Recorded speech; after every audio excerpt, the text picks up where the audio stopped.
The Foo Fighters have made their filmmaking debut with the horror comedy Studio 666, but is this movie better than some of the band's most recent albums? Ooh, burn. Let's find out. Although it is a bit of a rarity nowadays, the Foo Fighters do join a relatively lengthy list of bands or musicians who have made movies. Not only do you have something like the psychedelic film The Wall, made by members of Pink Floyd, but Prince's Purple Rain. And then you also have something like Hard Day's Night, which stars and is also about the Beatles, as well as something like Kiss meets Phantom of the Park and Tenacious D and the Pick of Destiny, which I think Studio 666 probably has much more in common with the latter. This film follows the Foo Fighters, who move into a mysterious mansion in Encino, California to record their 10th album. Unbeknownst to them, the mansion they do move into is haunted, and now the band is caught in a deadly plot to bring back Satan into rock and roll. Now, I did joke a bit up top about some of the band's most recent albums, but I am mostly kidding. Genuinely though, I am a big fan of the Foo Fighters and have been for a long time.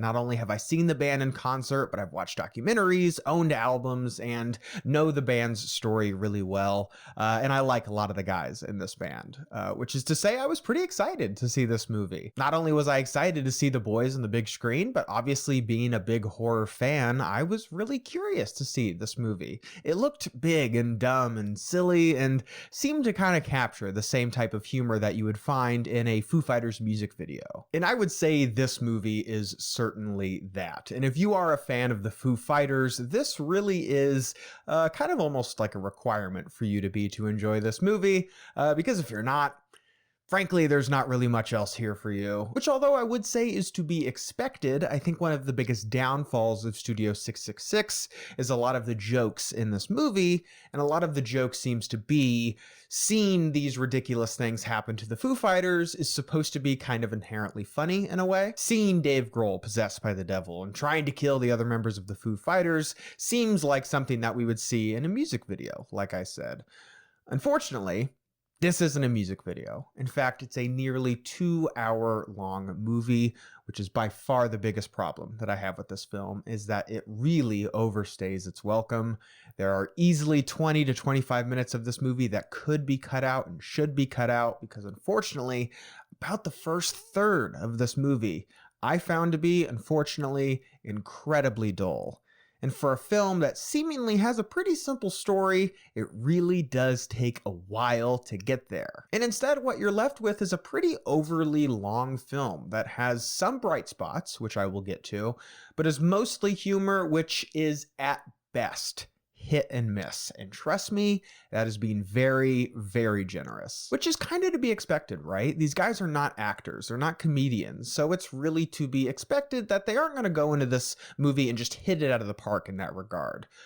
With that being said, though, personally, a vast majority of the comedy in this film did not work for me at all, aside from maybe 5 or so jokes in this entire thing. Which is not to say this movie's humor won't work for you, because that is such a subjective thing, and there were plenty of people in my theater who were laughing their asses off throughout this entire movie.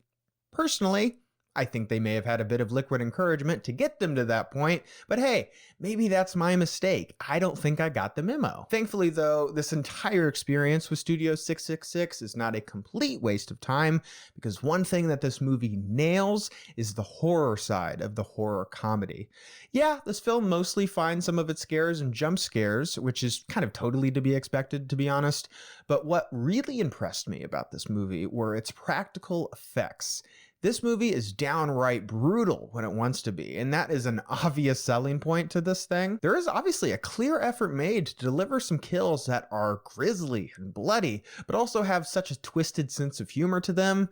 Think Evil Dead 2 and less Saw. Genuinely, bravo to the entire makeups and special effects team on this one. This is by far one of the most enjoyable aspects of this movie, and I think they totally knocked it out of the park. Something else I really loved about this movie, which was kind of surprising to me, was the theme song for this film. And you might be saying to yourself, Garrett, you're surprised that you like the music in a movie starring the Foo Fighters?